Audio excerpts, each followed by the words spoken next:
تو حضور رسول اللہ صلی اللہ علیہ وسلم کی خوبیوں کی تو بات جتنی بھی کریں کم ہے، وہ آپ لوگوں نے سیرت النبی میں پڑھی ہے، لیکن پھر بھی رسول اللہ صلی اللہ علیہ وسلم کی خوبیاں، ان کے اخلاق، ان کی سخاوت، ان کی عبادت، ان کی رحم دلی، ان کا لوگوں کے ساتھ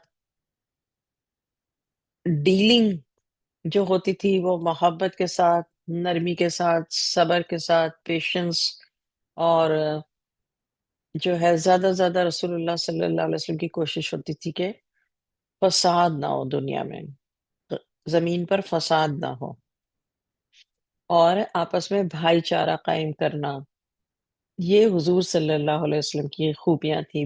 اپنی ازواج مطہرات کے ساتھ بہترین سلوک، اچھا سلوک، انصاف کا سلوک، اور حضور صلی اللہ علیہ وسلم کے جو آ، دونوں کاندھوں کے بیچ میں پیچھے، گردن سے نیچے مگر دونوں کاندھوں کے درمیان جو تھا وہ مہر نبوت تھا، اور سخاوت میں رسول اللہ صلی اللہ علیہ وسلم بہت سخی تھے، عاجزی بہت تھی، ہمبل بہت تھے۔ جب حضرت فاطمہ رضی اللہ تعالی عنہا رسول اللہ صلی اللہ علیہ وسلم سے ملنے کے لیے آتی تھی تو رسول اللہ صلی اللہ علیہ وسلم کھڑے ہو جاتے تھے اور اپنی چادر بچھا دیتے تھے حضرت فاطمہ رضی اللہ تعالیٰ عنہا کے لیے۔ اب دیکھیے، یہ عاجزی جب انسان کے اندر ہوگی تبھی انسان کر سکتا ہے، ورنہ تو نہیں کر سکتا۔ ورنہ کتنے ایسے فادرز ہیں جو، کیونکہ عرب کے تھے، حضور صلی اللہ علیہ وسلم عرب ورلڈ میں پیدا ہوئے، تو وہاں عرب تو بیٹی کو کوئی تعظیم دینا تو بہت دور کی بات ہے، بیٹیوں کو تو کچھ سمجھتے ہی نہیں تھے۔ اور وہی پھر انڈیا پاکستان سے، جب پاکستان ہمارے لوگ آئے مسلمان، تو وہ انڈیا سے، ہندوؤں سے انہوں نے یہی اڈاپٹ کیا کہ بیٹیوں کو کچھ نہیں سمجھتے تھے۔ اور انفارچونیٹلی، بدقسمتی سے، یہ ایک ہمارا، مطلب بہت ساری چیزیں جو محمد صلی اللہ علیہ وسلم سے ثابت ہیں کہ پورے عرب ورلڈ کو، بلکہ انہوں نے اپنے طریقے سے سکھایا کہ میری بیٹی آئی ہے تو کھڑے ہو گئے۔ اب دیکھیں، کسی کو زبان سے کہنے کی ضرورت نہیں ہوتی کہ بیٹی کی تعظیم کرو، کھڑے ہو جاتے تھے رسول اللہ صلی اللہ علیہ وسلم اور اپنی چادر بچھا دیتے تھے۔ اور حضرت فاطمہ رضی اللہ تعالیٰ عنہا کے پاس جب رسول اللہ صلی اللہ علیہ وسلم ملنے کے لیے جاتے تھے تو حضرت فاطمہ رضی اللہ تعالیٰ عنہا بھی تعظیم سے کھڑی ہو جاتی تھی اور محمد صلی اللہ علیہ وسلم کو بہت ہی زیادہ ویلکم کرتی تھی۔ تو یہ جو عاجزی ہوتی ہے نا، یہ دونوں طرف سے ہوتی ہے، ایک طرف سے نہیں ہوتی، دونوں طرف سے ہوتی ہے۔ سخاوت میں رسول اللہ صلی اللہ علیہ وسلم اتنے زیادہ سخی تھے کہ ان سے جب کوئی چیز مانگی جائے تو وہ کبھی نہ نہیں کرتے تھے۔ اچھا، رسول اللہ صلی اللہ علیہ وسلم کی عبادت اور ریاضت میں، یعنی راتوں کی عبادت، دن میں عبادت، وہ عروج پہ تھا۔ شجاعت اور بہادری میں رسول اللہ صلی اللہ علیہ وسلم سب سے آگے تھے۔ ایک واقعہ بھی میں نے آپ لوگ کو سیرت النبی سے پڑھ کے سنایا تھا کہ ایک دفعہ شور کی آواز آئی اور لوگ سمجھے کہ پتہ نہیں حملہ ہو گیا کہ کیا ہوا ہے۔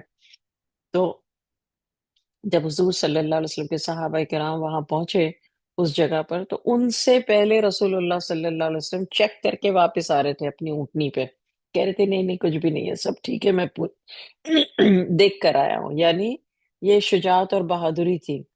اور رسول اللہ صلی اللہ علیہ وسلم کا جو معجزات ہیں ان میں سے ایک قرآن مجید ہے۔ قرآن مجید تو ایکچولی اتارا اللہ کا کلام ہے، اللہ نے کلام کیا ہے، اللہ نے اتارا فرشتے کے ذریعے، لیکن محمد صلی اللہ علیہ وسلم نے جو اس کو اپنے اوپر لیا، یہ بہت بڑا معجزہ ہے۔ اور یہ آپ کو قرآن پاک کی آیتوں میں اللہ تعالیٰ نے کہا نا کہ ہم نے انسان پر اتارا، انسان نے ایکسیپٹ کر لیا۔ تو قرآن مجید ایک بہت بڑا معجزہ ہے، اخلاق حسنہ، یہ حضور صلی اللہ علیہ وسلم کی جو ہے وہ ایک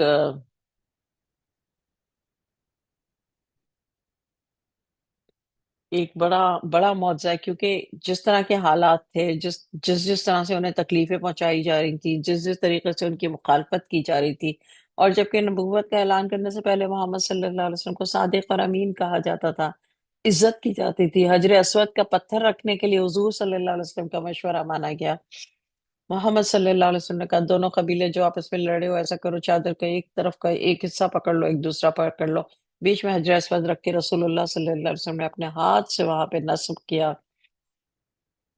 جہاں اتنی عزت ہو اور پھر اس کے بعد اتنی تکلیفیں وہی والے لوگ دیں، تو وہ ایک بہت ہی زیادہ جو ہے وہ دل دکھنا، دل دکھانا، مطلب انتہا ہوتی ہے، یہ ایک سب سے کڑی آزمائش ہوتی ہے۔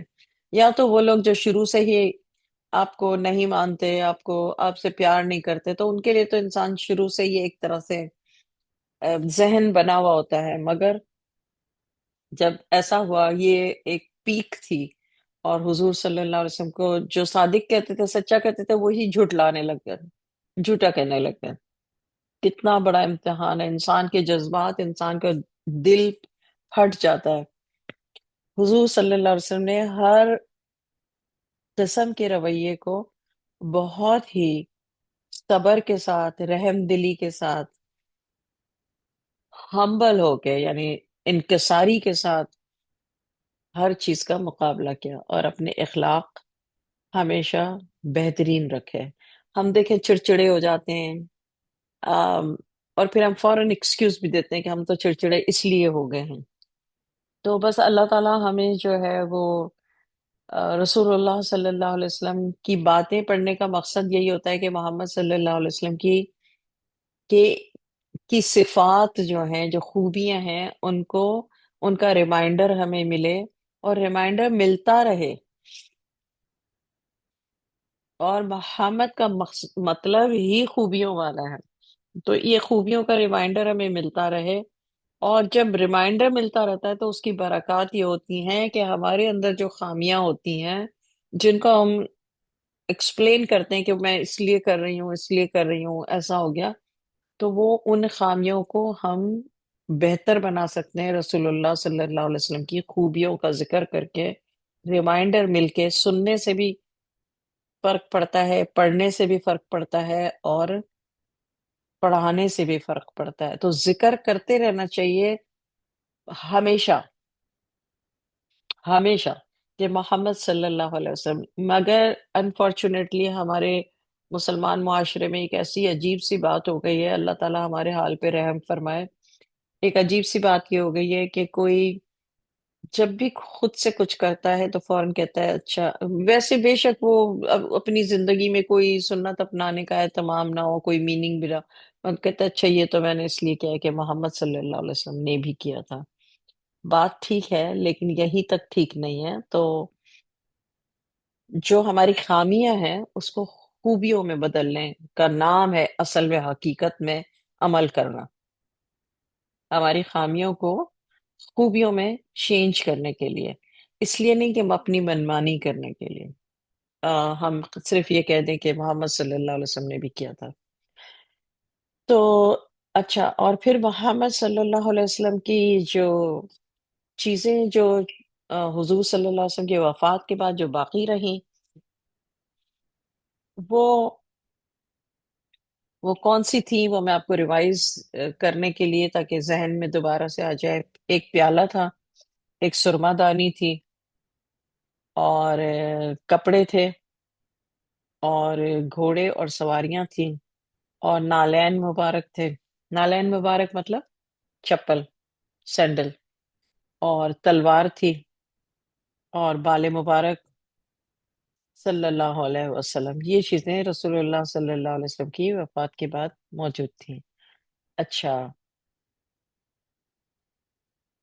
رسول اللہ صلی اللہ علیہ وسلم کے معجزات، بارش کے لیے دعا مانگنا، اور جب وہ جس جگہ پر پہنچتے تھے، جو آ، یہود و نصارہ تھے، ان کے قبیلوں تک جب پہنچے تھے تو اس سے پہلے ہی ان کا رعب ان کے دل میں ڈال دیا جاتا تھا، ان قبیلوں کے، چاہے وہ اتنے بڑے سردار ہوتے تھے اور اتنا پیسہ ہوتا تھا اس کے باوجود، اور اتنا پاور ہونے کے باوجود ان کے دلوں میں رعب اللہ تعالیٰ ڈال دیتے تھے۔ یہ بھی معجزہ، قرآن مجید، اخلاق حسنہ، آ، اور حضور صلی اللہ علیہ وسلم کی ایک انگوٹھی تھی،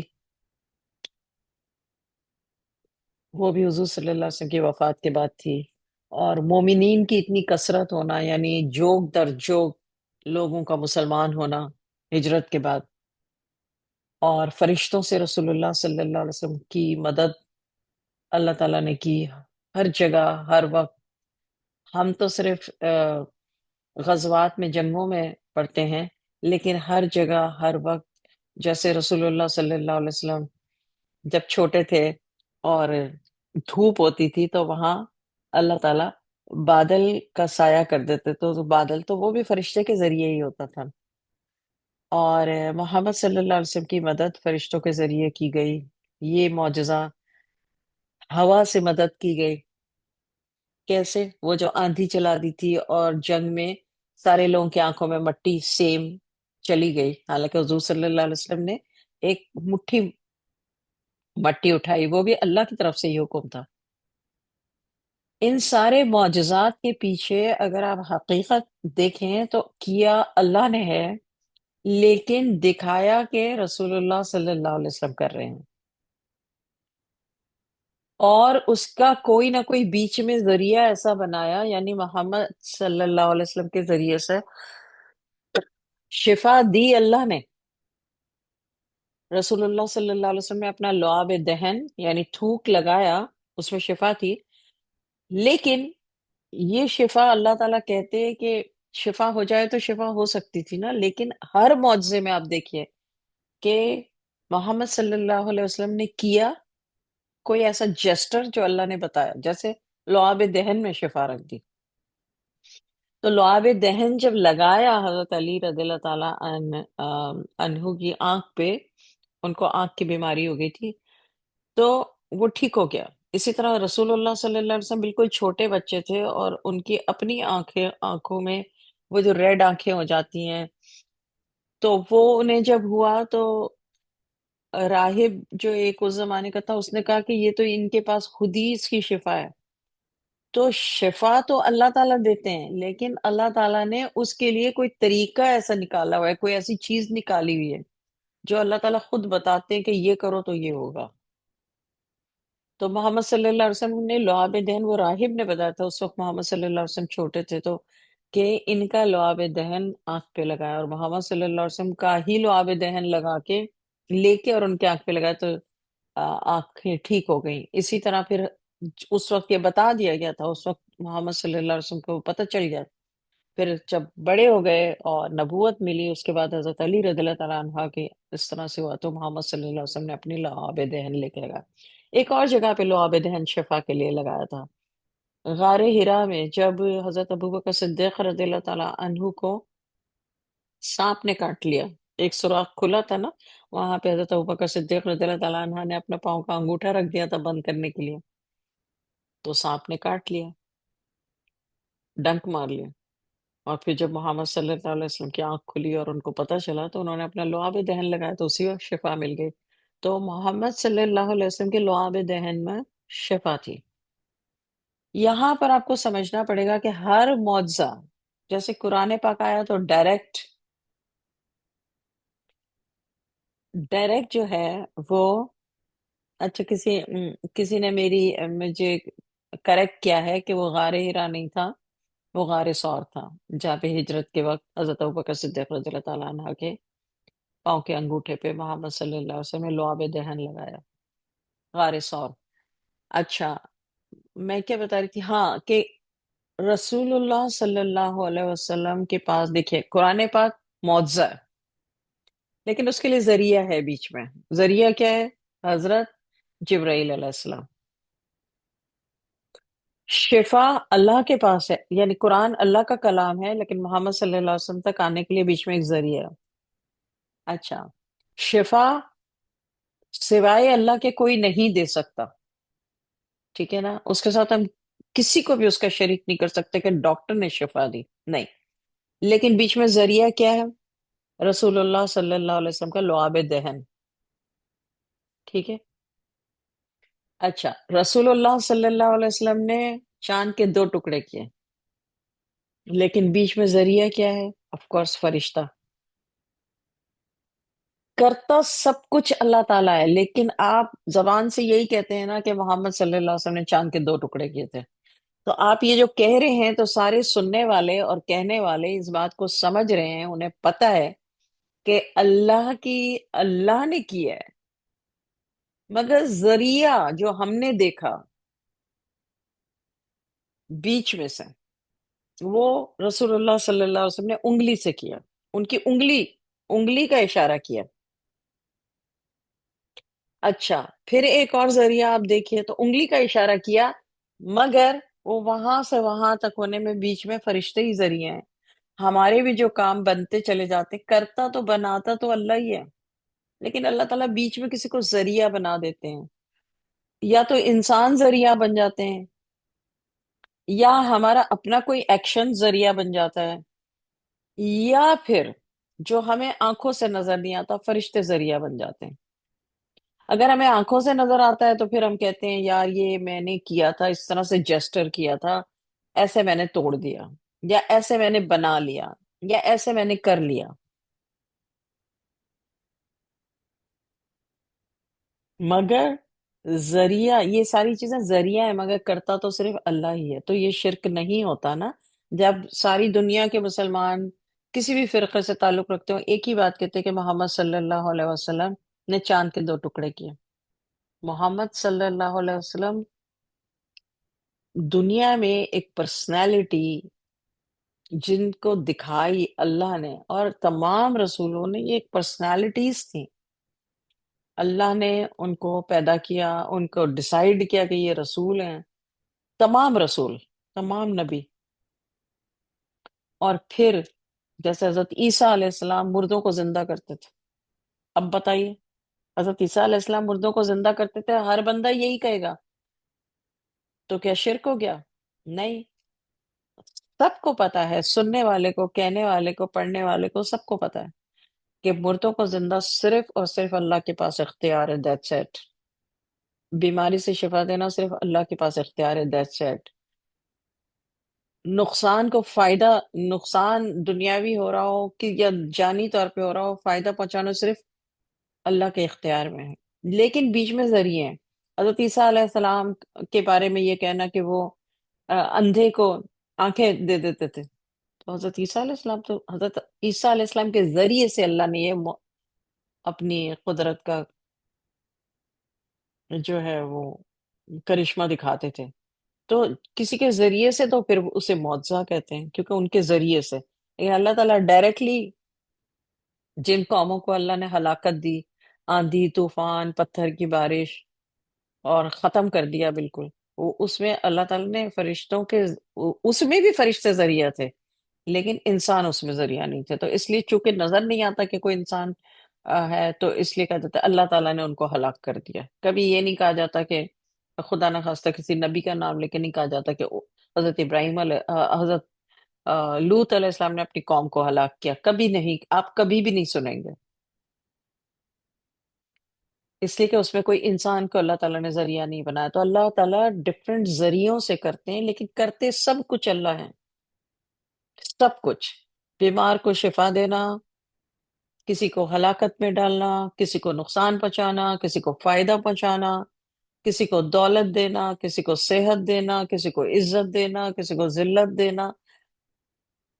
رسول اللہ صلی اللہ علیہ وسلم کی آپ زندگی پڑھیں، لیکن نوٹس نہیں کرتے لوگ، انہوں نے سیکھا نہیں ہے، ان کو کسی نے اس طرح سکھایا نہیں ہے، یا انہوں نے خود سے بھی کبھی اس طرح سے 1+1 1+1 نہیں کیا، کہ دیکھیے نا، کرتا کون ہے؟ کرتا تو اللہ ہے، لیکن آپ کتابوں میں پڑھیں یا کسی کا بیان سنیں، کسی کا بھی، یا کسی سے بھی سنے، وہ یہ کہیں گے کہ حضرت عیسیٰ علیہ السلام مردوں کو زندہ کیا کرتے تھے، حضرت عیسیٰ علیہ السلام اندھے کو آنکھیں دیا کرتے تھے، لیکن حقیقت میں یہ کہنا مطلب شرک، تو شرک اگر ویسے لفظوں کی مار ماری جائے تو ہم یہی کہیں گے کہ یہ تو شرک ہے کہنا، وہ تو اللہ کرتا تھا۔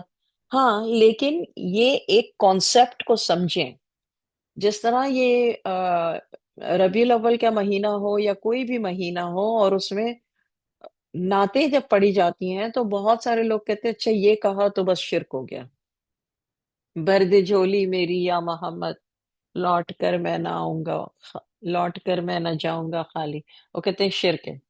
نہیں، کہنے والے کو بھی پتا ہے، سننے والے کو بھی پتا ہے کہ سوائے اللہ کی ذات کے کوئی بھی ہماری جھولی نہیں بھر سکتا، ہمیں نفع نہیں دے سکتا، ہمیں نقصان نہیں پہنچا سکتا۔ بالکل اسی طرح میں نے آپ کو حضرت عیسیٰ علیہ السلام کی جو معجزات کی مثال دی، محمد صلی اللہ علیہ وسلم کے معجزات کی مثال دی، اس میں ذریعے ہیں۔ لعاب دہن ذریعہ ہے۔ لعاب دہن کس کا ہے؟ حالانکہ لعاب دہن تو سبھی کے پاس، تھوک تو سب کے پاس ہوتا ہے، لیکن محمد صلی اللہ علیہ وسلم کی زندگی سے، دوسرے انبیاء علیہ السلام کی زندگی سے اگر آپ اپنے دماغ کو استعمال کریں تو آپ کے روشن دان اور کھڑکیاں کھلیں گے، دروازے کھلیں گے، دماغ کے روشن دان، کھڑکیاں اور دروازے کھلیں گے، اور آپ سوچیں گے ہاں یہ تو صحیح بات ہے، یہ ہم نے کبھی کیوں نہیں سوچا کہ بالکل ہاں صرف محمد صلی اللہ علیہ وسلم کے بارے میں نعت پڑھی جاتی ہے تو یہ کیوں کہا جاتا ہے؟ تو پھر حضرت عیسیٰ علیہ السلام کے بارے میں بھی تو یہی بات ہے کہ وہ آنکھوں میں سے جو اندھا پیدائشی ہوتا تھا اس کو آنکھیں دیتے تھے، مردوں کو زندہ کرتے تھے، جزام کا جو مرض ہوتا تھا اس سے شفا دیتے تھے۔ تو پھر یہ تو شرک ہو گیا، کیونکہ یہ سب تو اللہ ہی کر سکتا ہے، صرف اللہ کے اختیار میں، اللہ کے سوا کوئی نہیں کر سکتا۔ تو پھر یہ حضرت عیسیٰ علیہ السلام کے ساتھ حضرت عیسیٰ اسی طرح محمد صلی اللہ علیہ وسلم کا ہے کہ محمد صلی اللہ علیہ وسلم نے لعاب دہن لگایا تو شفا ہو گئی۔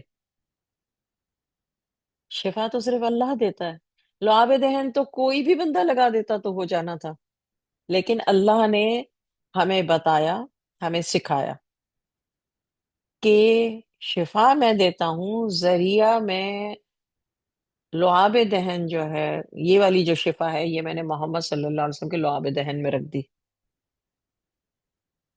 مردوں کو زندہ کرنے کے لیے حضرت عیسیٰ علیہ السلام کو یہ ہے میرے اختیار میں، حضرت عیسیٰ علیہ السلام کچھ نہیں کر سکتے، مگر میں نے انہیں یہ عطا کر دیا۔ اسی لیے جب کوئی قوالی یا نعت، یا جیسے ایک چھوٹی سی اگزامپل میں نے آپ کو دی کہ بھر دے جھولی میری یا محمد، تو مسلم شریف کی حدیث ہے کہ رسول اللہ صلی اللہ علیہ وسلم نے فرمایا کہ دینے والی ذات صرف اللہ کی ہے۔ مسلم شریف کی حدیث ہے، اپنے دماغ میں لکھ لیں، پڑھ لیں کہ رسول اللہ صلی اللہ علیہ وسلم نے فرمایا کہ دینے والی ذات صرف اللہ کی ہے، لیکن تقسیم کرنے والا میں ہوں۔ تو جو بڑے بڑے علماء گزرے ہیں جنہوں نے احادیث پڑھی ہیں، انہوں نے کہیں نہ کہیں آج سے 1000 سال، 1500 سال پہلے یہ ذکر کیے ہوں گے۔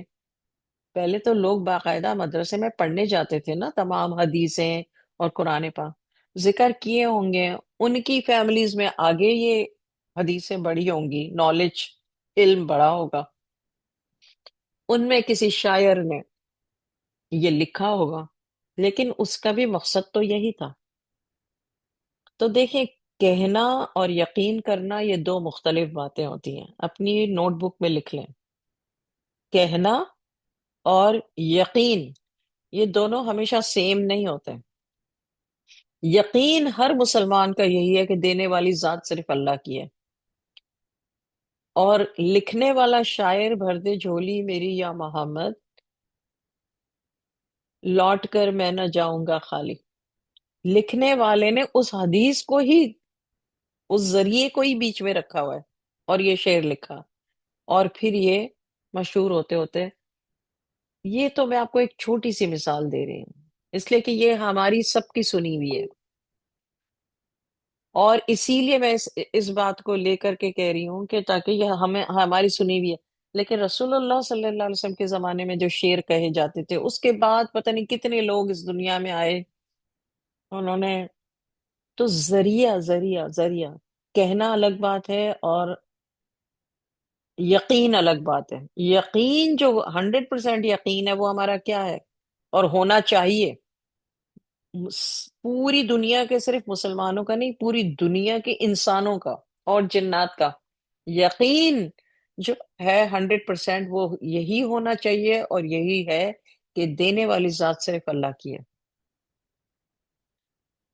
بیچ میں اللہ تعالیٰ نے انبیاء علیہ السلام اور رسولوں کو بھیج کے، اور پھر انبیاء علیہ السلام کا سلسلہ رسول اللہ صلی اللہ علیہ وسلم پہ جب ختم ہو گیا، تو اس کے بعد جتنے ولی اللہ بزرگان دین اس دنیا میں آئے، ان کو بھی اللہ تعالیٰ نے کچھ کچھ عطا کیا، جس کو جو چاہا عطا کیا، ان کی بھی برکات ہیں۔ اس کو فیض کہتے ہیں، اس کو فیض۔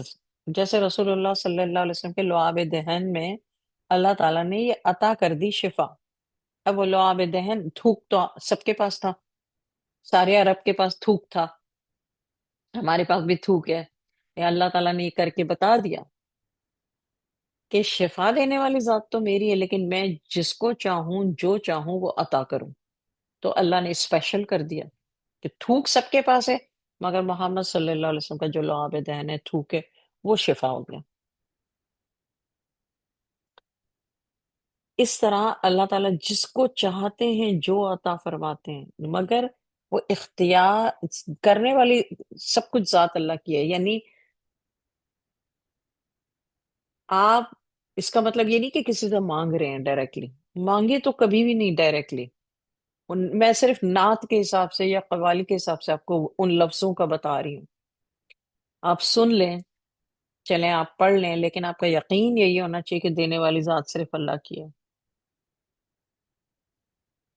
یہ مختلف سارے کانسیپٹس ہیں۔ ایک کانسیپٹ یہ ہے کہ میں بیٹھے بیٹھے سنتے سنتے کہوں کہ ارے یہ ڈائریکٹلی محمد صلی اللہ علیہ وسلم سے مانگ رہا ہے، بھر دے جھولی میری یا محمد۔ جس نے لکھا، جس نے پڑھا، ان دونوں کو یہ بات پتا ہے کہ دینے والی ذات صرف اللہ کی ہے۔ اللہ نے، رسول اللہ صلی اللہ علیہ وسلم نے خود اپنے مسلم شریف کی حدیث ہے کہ حضور صلی اللہ علیہ وسلم نے کہا دینے والی ذات صرف اللہ کی ہے، میں تقسیم کرنے والا ہوں۔ آپ مسلم شریف میں چیک کر لیجیے گا، مجھے نمبر یاد نہیں ہے۔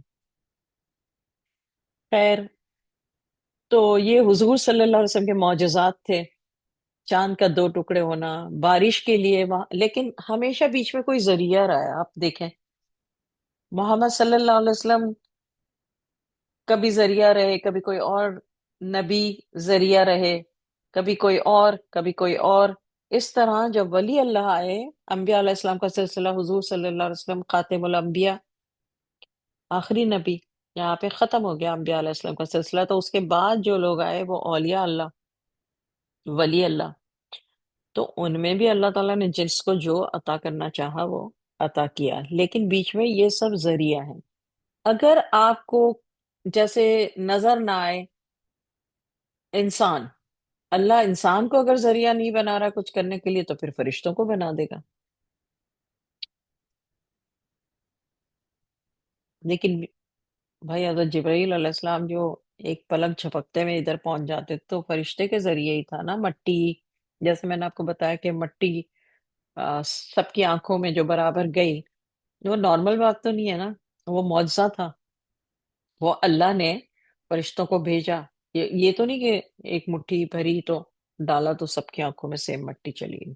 انگلیوں سے پانی کا جاری ہونا، اس میں بھی آپ جتنے معجزات پانی جاری ہونے کے ڈیٹیل میں نے آپ کو پڑھایا ہے، تو اس میں اگر آپ لوگوں نے غور کیا ہو کہ حضور صلی اللہ علیہ وسلم کہتے تھے کیا کسی کے پاس تھوڑا سا بھی پانی ہے، پھر اس پانی میں انگلیاں ڈالتے تھے، دیکھیں ذریعہ، یعنی اس میں کیا کیا ذریعہ بن رہا ہے بغیر پانی کے۔ کبھی بھی حضور صلی اللہ علیہ وسلم نے پانی کو پیدا نہیں کیا کہ پانی کا ایک قطرہ بھی نہیں ہے، تو حضور صلی اللہ علیہ وسلم نے پانی پیدا نہیں کیا کسی بھی معجزے میں، کسی بھی معجزے میں، پوری سیرت النبی میں۔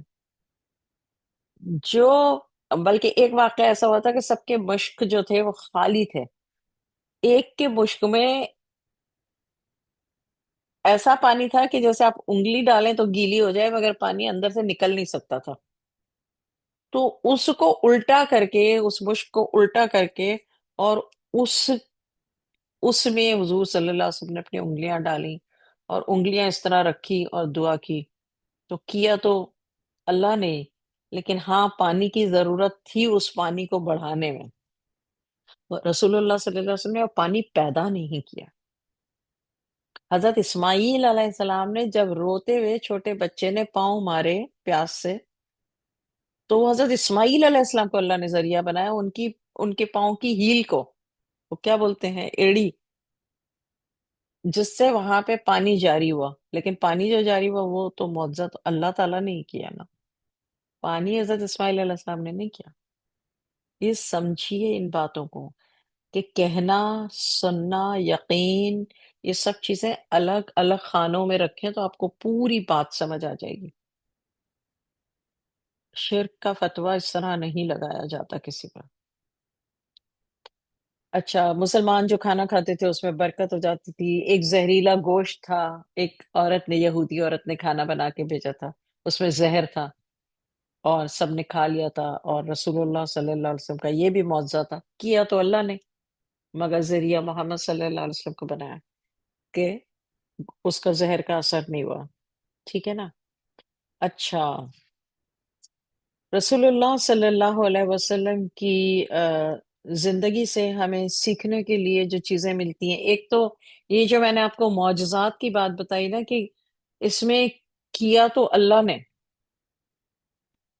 مگر رسول اللہ صلی اللہ علیہ وسلم کو کہیں لعاب دہن کو ذریعہ بنا دیا، کہیں رسول اللہ صلی اللہ علیہ وسلم کی انگلیوں کو ذریعہ بنا دیا، یعنی انگلیوں سے پانی کا جاری ہونا.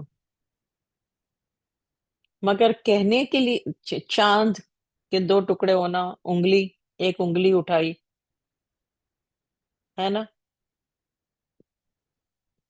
بیچ میں ذریعے تو ہے نا، محمد صلی اللہ علیہ وسلم ہے، ان کی انگلی ہے، فرشتوں نے کرنا ہے جو ہمیں نظر نہیں آ رہے. کرتا صرف اللہ ہی ہے. لیکن اللہ تعالیٰ جب حکم دیتا ہے کسی کام کے ہونے کو تو پھر بیچ میں ذریعے بن جاتے ہیں. جیسے بہت سارے لوگ بہت بیمار ہیں، میں جانتی ہوں بہت عرصے سے بیمار ہیں، تو یقین رکھیں کہ ڈاکٹر چاہے کتنے بھی اسپیشلسٹ ہوں، ہمارا کام ہے صرف علاج کرانا. یقین صرف اللہ پہ رکھنا. ڈاکٹر پہ یقین اگر آپ کریں گے نا، اگر آپ کا یقین بدل گیا کہ آپ ڈاکٹر پہ یقین کر رہے ہیں یا ٹریٹمنٹ پہ یقین کر رہے ہیں، یقین صرف اللہ پر ہونا چاہیے کہ اللہ شفا دینے والی ذات صرف آپ کی ہے. یہ تو یقین ہو گیا. اب جب یہ یقین ہے تو پھر ٹریٹمنٹ کی اور ان کی اور اس پر یقین کیوں نہ کریں. ہاں، یہاں پر پھر ہم اپنی عقل استعمال کرتے ہیں کہ ڈاکٹر نے 2 یا 3 آپشن دیے ہیں کہ دیکھیں یہ کریں گے تو یہ ہوگا، یہ ٹریٹمنٹ بھی ہے، یہ ٹریٹمنٹ بھی ہے، یا یہ دوائی بھی ہے، یہ دوائی بھی ہے، یہ دوائی بھی ہے، یا یہ ٹیسٹ بھی ہے، یہ ٹیسٹ بھی ہے، یہ ٹیسٹ بھی ہے. اب انسان جو ہے وہ ڈیسائیڈ کرتا ہے، سوچتا ہے، سمجھتا ہے، اور پھر ڈیسائیڈ کرتا ہے کہ مجھے کیا کرنا چاہیے. لیکن اب دیکھیں یہاں پر بھی اگر میں شرک کا معاملہ نکالنا چاہوں تو بہت آسان ہے نکالنا، کہ میں آرام سے کہہ دوں کہ یار تم، شفا دینے والی ذات صرف اللہ کی ہے، تمہاری سوچنے سمجھنے سے کیا فرق پڑتا ہے. نہیں، سوچنے سمجھنے کے لیے اللہ نے عقل دی ہے، اور اللہ کا ہی یہ فیصلہ ہے کہ ہم سوچ سمجھ کے کریں جو بھی کام کریں، صرف بیماری میں نہیں، بزنس میں، رشتہ کرنے میں، ہر چیز میں. اب میں شرک کا اس میں عنصر نکال لوں، جیسے اکثر میں نے عورتوں کو کہتے سنا ہے، ہمارے سوچنے سمجھنے سے کچھ نہیں ہوتا ہے، ہمارے سوچنے سمجھنے سے کچھ بھی نہیں ہوتا ہے. بھائی کیوں نہیں ہوتا ہے؟ تو پھر اللہ نے عقل کیوں دی ہے؟ سوچنے سمجھنے سے اگر کچھ نہیں ہوتا ہے تو پھر عقل کیوں دی ہے؟ یہ کیا مطلب، کیسی بے وقوفانہ اور جاہلانہ سوچ ہے. مطلب ایک دروازہ کھلا ہوا ہے، دوسرا دروازہ بند ہے دماغ کا. ایک دروازہ دماغ کا کھلا ہوا ہے، ایک دروازہ بند ہے.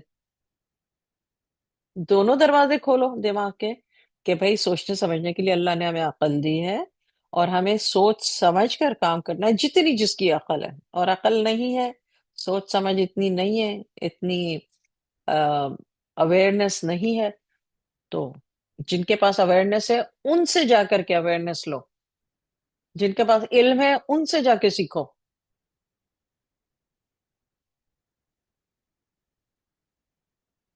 یہ بھی ضروری ہے.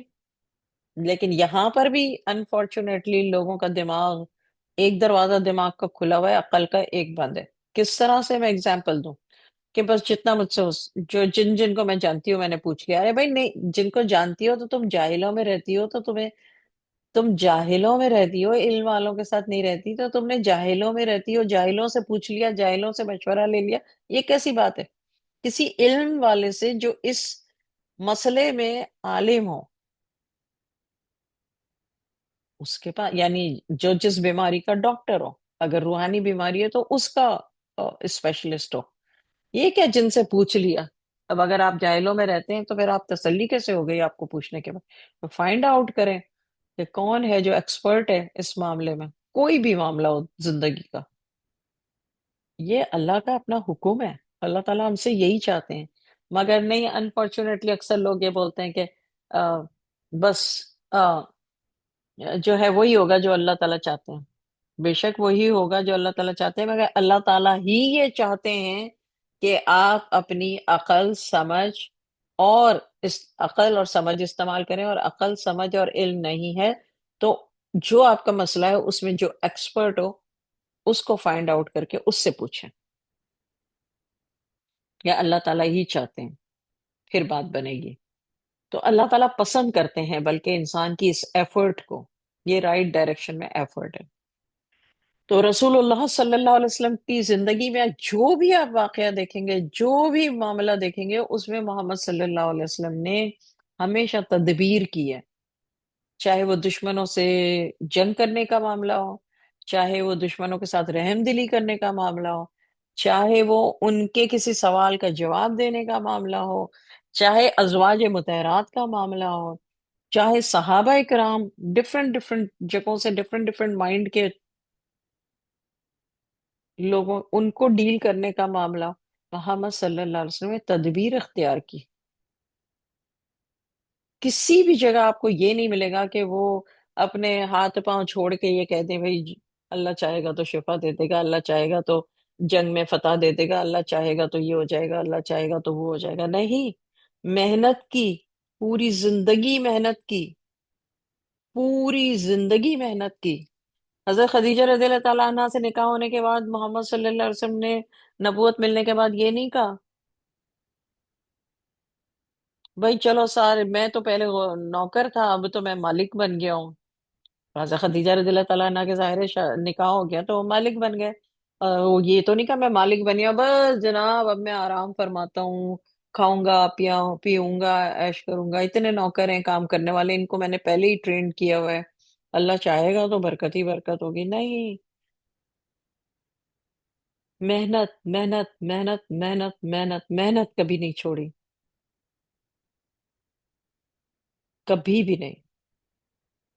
تو اب جب لوگ اس طرح کہتے ہیں اللہ چاہے گا تو خود ہی خود لڑکی مل جائے گی، اللہ چاہے گا تو خود ہی خود لڑکا مل جائے گا، اللہ چاہے گا تو خود ہی رشتہ ہو جائے گا، آف کورس، لیکن اللہ خود یہی چاہتا ہے کہ آپ محنت کریں. آپ صرف لیزی ہیں اس لیے یہ باتیں کر کے اپنے آپ کو سکون میں ڈالتے ہیں اور یہ شیطان دل میں ڈالتا ہے. تو علم والے اگر آپ کے قریب قریب نہیں ہیں تو علم والوں کو ڈھونڈیں. یعنی اگر بیمار ہیں تو اسپیشلسٹ ڈاکٹر کو اور اسپیشلسٹ کو ڈھونڈتے ہیں نا، وہ ہمارے قریب قریب تو نہیں ہوتے، ہم ڈھونڈتے ہیں، رائٹ، جیسی بیماری ہوتی ہے. اسی طرح اگر ڈپریشن کی بیماری، اگر روحانی بیماری ہے، اگر کوئی سوال ہے، اگر رزق کی کمی ہے، تو اس کے لیے ان عالموں کو اور اللہ کے نیک بندوں کو ڈھونڈیں، وہ ذریعے ہیں. اور یہ بات رسول اللہ صلی اللہ علیہ وسلم کی زندگی سے ہمیں ہمیشہ ذہن میں رکھنی چاہیے. اچھا، ایک حدیث ہے قرب قیامت کی، میں آپ کو حدیث سنا رہی تھی نا پہلے، تو ان میں سے ہی ایک میں نے حدیث جو ہے وہ آپ لوگوں کے سنانے کے لیے، تاکہ میں چاہ رہی تھی کہ آج جو ہے وہ ہم سمرائز بھی کریں رسول اللہ صلی اللہ علیہ وسلم کی زندگی کو. اچھا، آپ کو پتا ہے کہ ابھی جس زمانے میں ہم لوگ ہیں، جس دور سے ہم گزر رہے ہیں، ہر بندے کی زبان پر سود کا جو ہے وہ لفظ ہے. تو اس سے ریلیٹڈ قرب قیامت کی جو حدیثیں ہیں، ان میں سے ایک حدیث میں آپ لوگ کو سنا رہی ہوں تاکہ آپ لوگوں کی نالج میں اضافہ ہو. رسول اللہ صلی اللہ علیہ وسلم نے فرمایا، لوگوں پر ایک ایسا زمانہ آئے گا جب سود کھانے سے کوئی نہیں بچ سکے گا.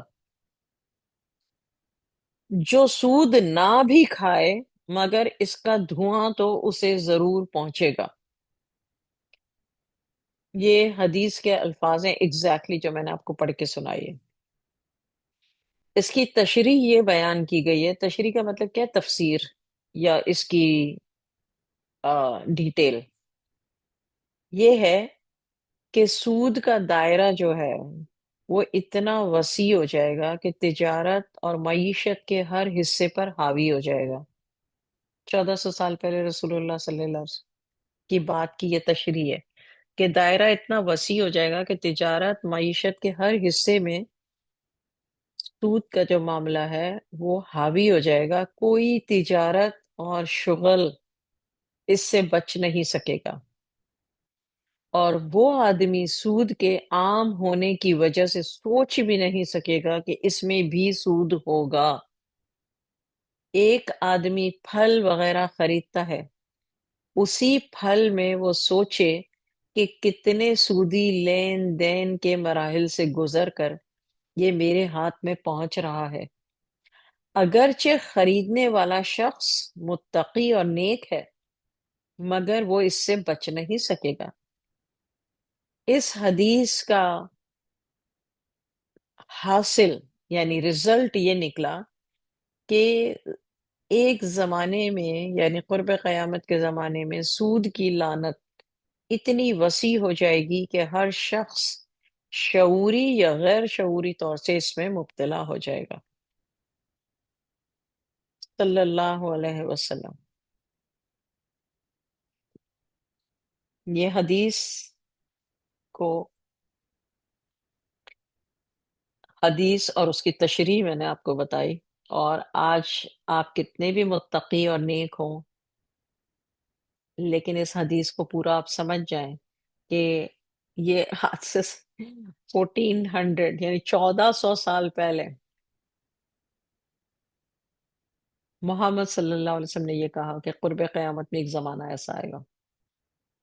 اس زمانے میں ہم ہیں آج، جو اس کی میں نے آپ کو تشریح بتائی، تو یہ صرف اگزامپل کے طور پہ فروٹ کی اگزامپل دی گئی کہ فروٹ آپ خرید رہے ہیں اپنے حلال رزق سے، اور آپ متقی بھی ہیں اور آپ سود سے پاک بھی ہیں، لیکن پھر بھی وہ جو فروٹ فصل میں پیدا ہوا ہے، ہو سکتا ہے وہاں بینک کا لون ہو، سود ہو اس کے اوپر، اس زمین کے مالک پر۔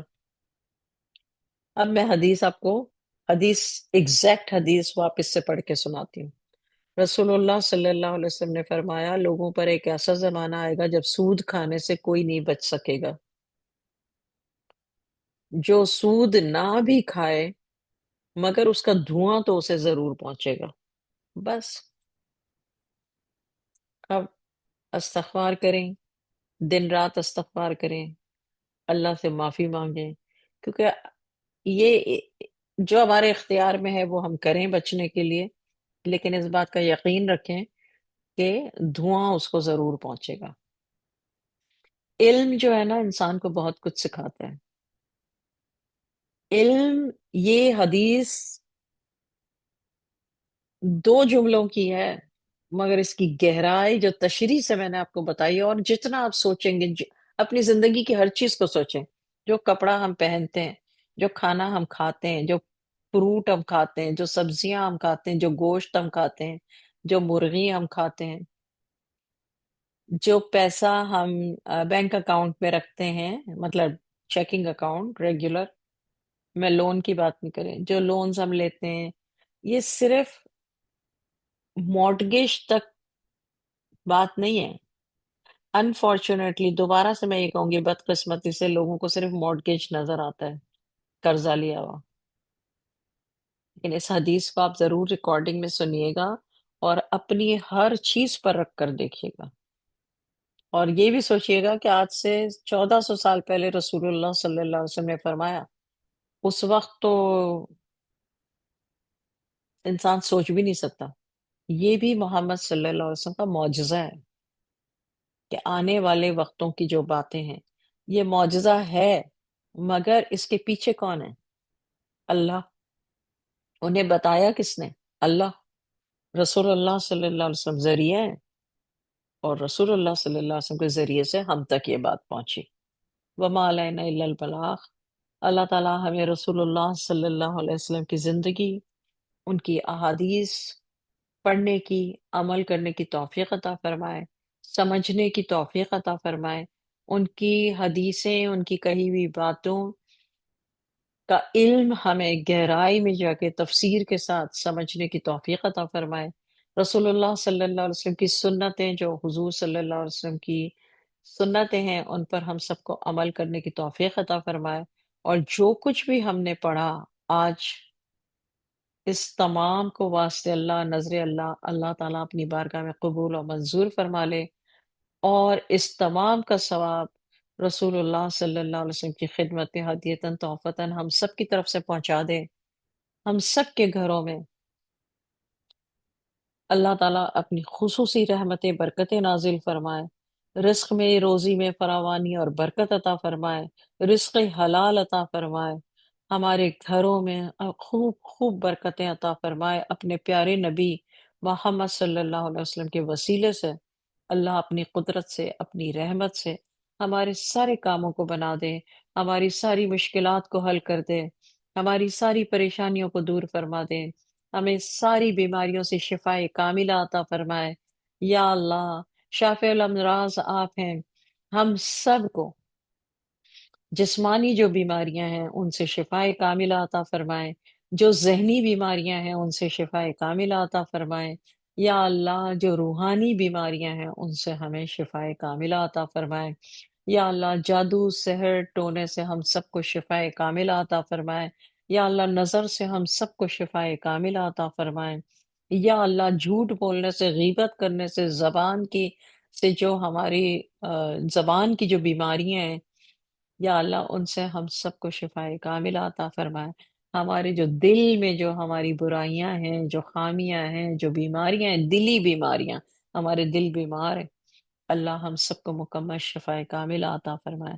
یا اللہ، ہماری ساری دعائیں عرش عظیم پر آپ قبول و منظور فرما لیجئے، ہمیں ایسا بنا دیجئے جن سے آپ راضی ہوتے ہیں، جیسا آپ چاہتے ہیں، اور ہمیں ان کاموں سے بچا لیجئے جس سے آپ ناراض ہوتے ہیں۔ سبحان ربک رب العزت عما یصفون وسلام علی المرسلین والحمد للہ رب العالمین، صلاۃ و سلام علی رسولہ الکریم۔ یا اللہ، اس ساری محفل کو اپنی بارگاہ میں قبول و منظور فرما لیں، کہنے میں، پڑھنے میں کسی بھی طرح کی بھول چوک، غلطی سرزد ہو گئی، یا اللہ اسے آپ اپنی رحمت سے معاف فرما دیجئے، اور اس پوری محفل کا ثواب حضرت محمد مصطفیٰ صلی اللہ علیہ وسلم کی خدمت میں ہدیتاً تحفتاً پہنچا دیں، اور اس تمام محفل کا ثواب تمام انبیاء علیہ السلام کی خدمت میں پہنچا دیجئے، تمام رسولوں کی خدمت میں پہنچا دیجئے، تمام ازواج مطہرات اور آل محمد، اصحاب محمد صلی اللہ علیہ وسلم کی خدمت میں اس تمام کا ثواب پہنچا دیجئے، تمام مرحومین مردوں اور عورتوں کی خدمت میں اس تمام کا ثواب پہنچا دیجئے، اور خصوصاً خصوصاً خصوصاً ہمارے والدین، ہمارے اعزاء و اقربا، شوہر کے والدین، یا اللہ، اور جن کے جو اعزاء و اقربا، دادا دادی، نانا نانی، آبا و اجداد، ان سب کی خدمت میں اس تمام کا ثواب پہنچا دیجئے، سب کی مغفرت فرما دیجئے، سب کو جوار رحمت میں جگہ عطا فرمائیے، سب کی روحوں کو خوشحال اور پرسکون رکھیے، سب کی قبروں کو روشن اور کشادہ کر دیں، یا اللہ، اور سب کو جنت الفردوس میں اعلیٰ مقام عطا فرمائیے گا، اور ہم جتنے یہاں زندہ لوگ ہیں، یا اللہ، ہم جتنے زندہ ہیں، ہماری آل اولاد، ان سے جڑے تمام رشتے، ہم سے جڑے تمام رشتے، ہمارے اعزاء و اقربا، ہمارے گھر والے، اہل و عیال، سب کا خاتمہ ایمان پر کیجیے گا، یا اللہ، عزت کی زندگی، عزت کی موت عطا فرمائیں، ایمان کی حالت میں رکھیے، ایمان کی حالت میں اس دنیا سے اٹھائیے گا، ہماری قبروں کو جنت کے باغیچوں میں سے ایک باغیچہ بنا دیجیے گا، اور ہم سب کو دوزخ کے عذاب سے بچا لیجیے گا، دوزخ کی آگ سے بچا لیجیے گا، اور ہم سب کو جنت الفردوس میں اعلیٰ مقام عطا فرمائیے گا۔ رسول اللہ صلی اللہ علیہ وسلم کی ہم سب کو شفاعت نصیب فرمائیے، یا اللہ، ہم نے جو مانگا، جو مانگنا بھول گئے، جو دل میں ہے، اس تمام کو اپنی بارگاہ میں قبول اور منظور فرما لیجئے، اور اس میں دنیا اور آخرت کی خیر عافیت و برکات عطا فرما دیجئے۔ یا اللہ، جب ہمارا خاتمہ ہو، ہماری زبان پر ہو لا الہ الا اللہ محمد الرسول اللہ صلی اللہ علیہ وسلم، صلی اللہ تعالی علی خیر خلقہ محمد وعلی آلہ وصحابہ اجمعین برحمتک یا ارحم الراحمین۔ حق لا الہ الا اللہ، لا الہ الا اللہ، لا الہ الا اللہ محمد رسول اللہ صلی اللہ علیہ وسلم۔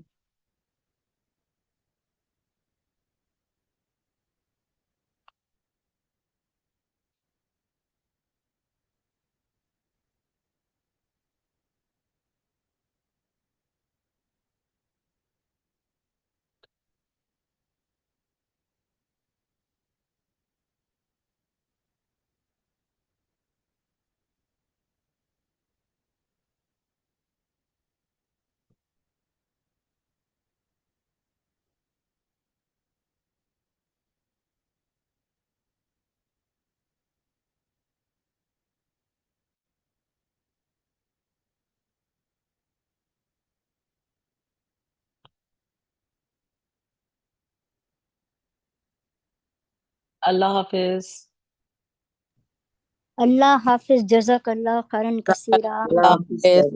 وَإِيَّاكُمْ وَإِيَّاكُمْ وَإِيَّاكُمْ اللہم صلی علی محمد وعلی آلہ وصحبہ وبارک وسلم۔ سب لوگ دعاؤں میں ضرور یاد رکھیں۔ جی انشاءاللہ آپ بھی دعا میں اب یاد بھی ہمیں رکھیے گا ہمیں۔ ضرور ضرور ضرور۔ اوکے، اللہ حافظ۔ اللہ اللہ حافظ، فی امان اللہ اللہ۔ حافظ۔ اللہ حافظ۔ اللہ